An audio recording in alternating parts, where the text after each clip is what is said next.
Hi friends, it's me here again to read Charlotte's Web by E.B. White.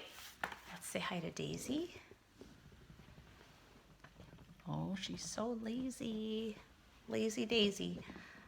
Okay, we're gonna read chapter 17. It's called Uncle. When they pulled into the fairgrounds, they could hear music and see the Ferris wheel turning in the sky.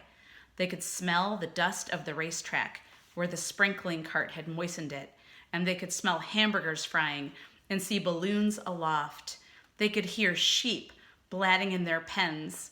An enormous voice over the loudspeaker said, "Attention, please. Will the owner of a Pontiac car, license number H2439, please move your car away from the fireworks shed?"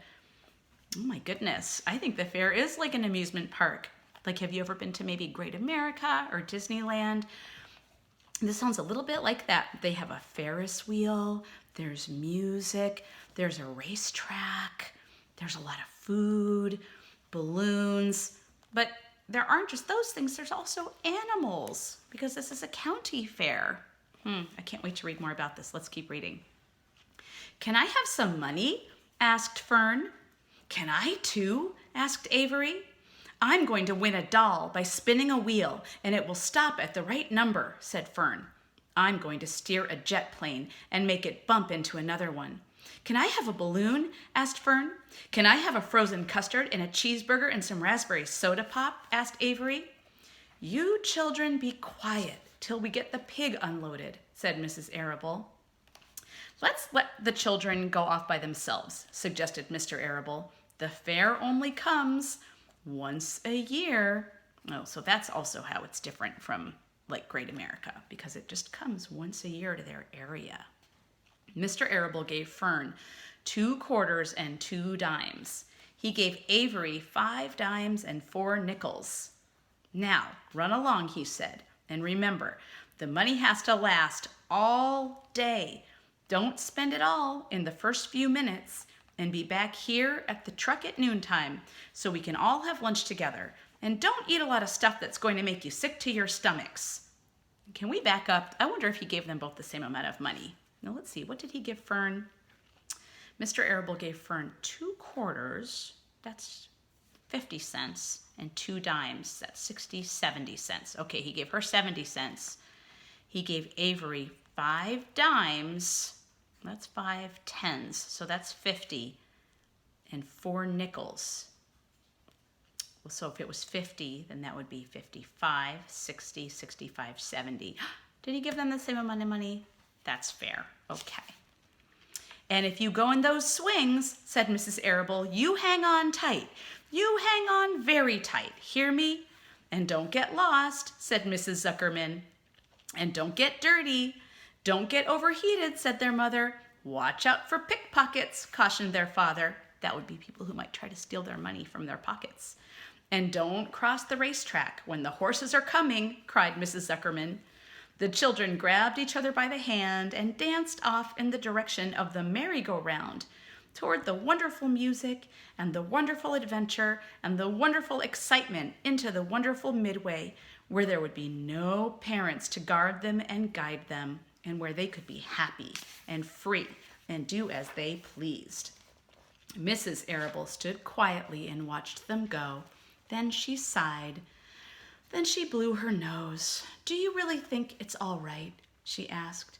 "Well, they've got to grow up sometime," said Mr. Arable, "and a fair is a good place to start, I guess."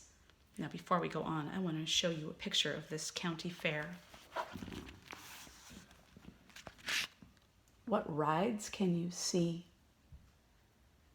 Does it look like there are games and things to buy? Do you see Fern and Avery walking off holding hands? It looks like fun, doesn't it?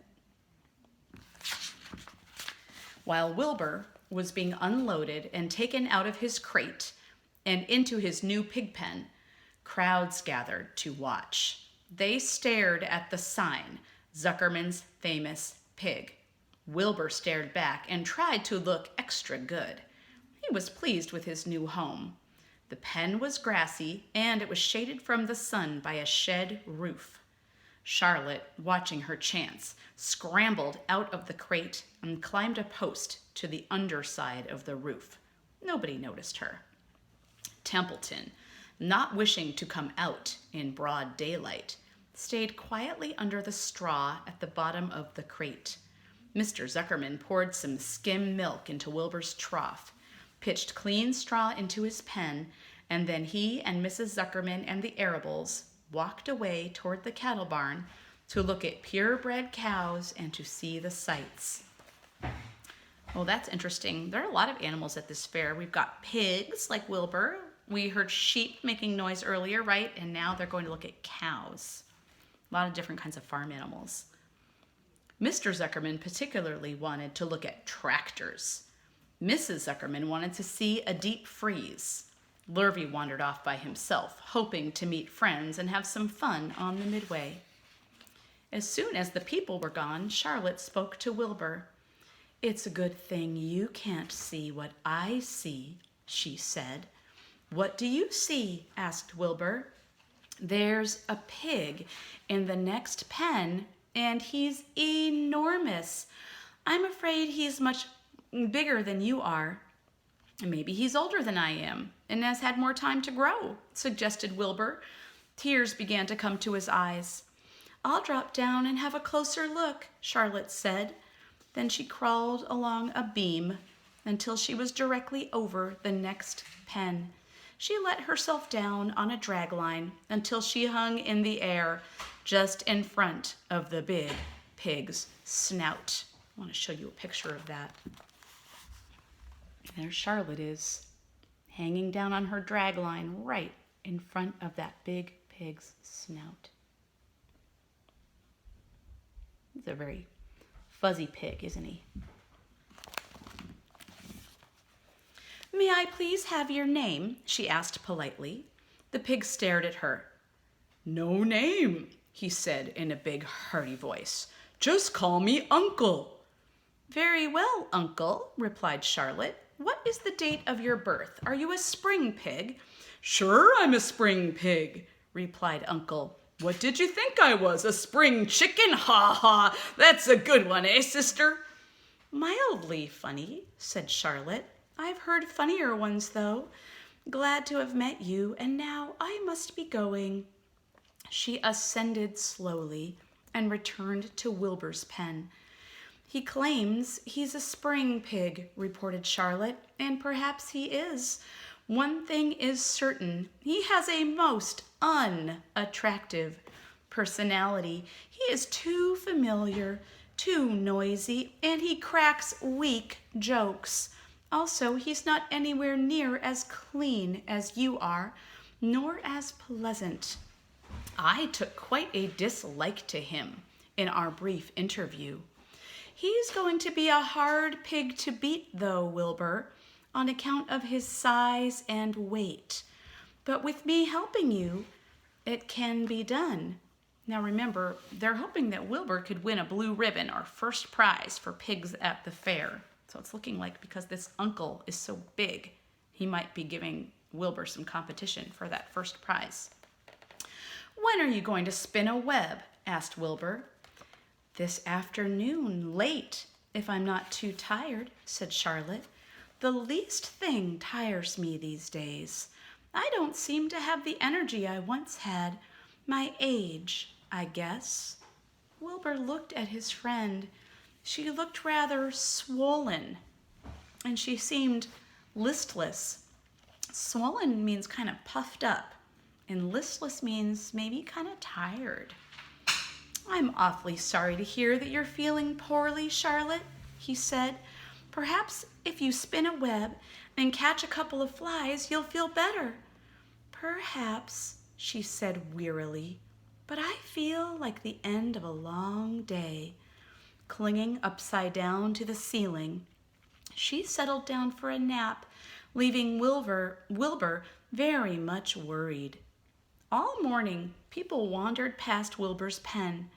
Dozens and dozens of strangers stopped to stare at him and to admire his silky white coat, his curly tail, his kind and radiant expression. Then they would move on to the next pen, where the bigger pig lay.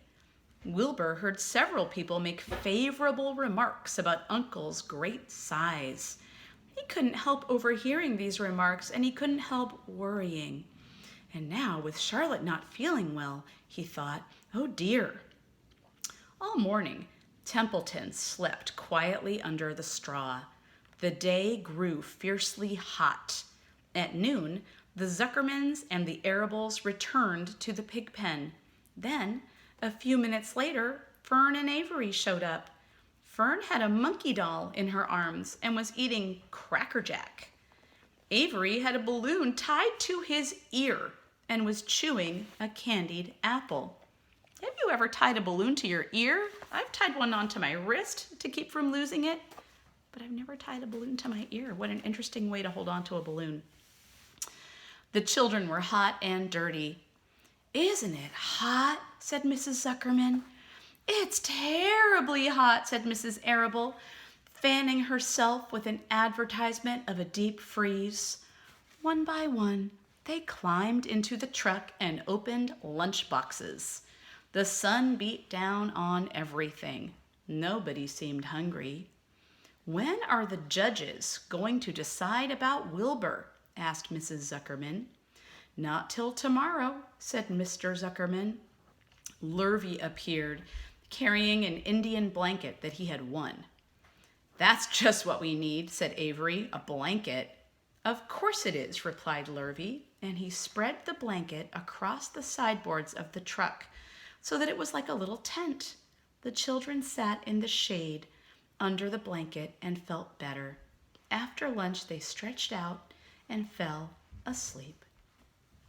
And that is the end of the chapter. The next chapter we'll read is called Chapter 18, The Cool of the Evening. I'll see you back here to read that. Bye.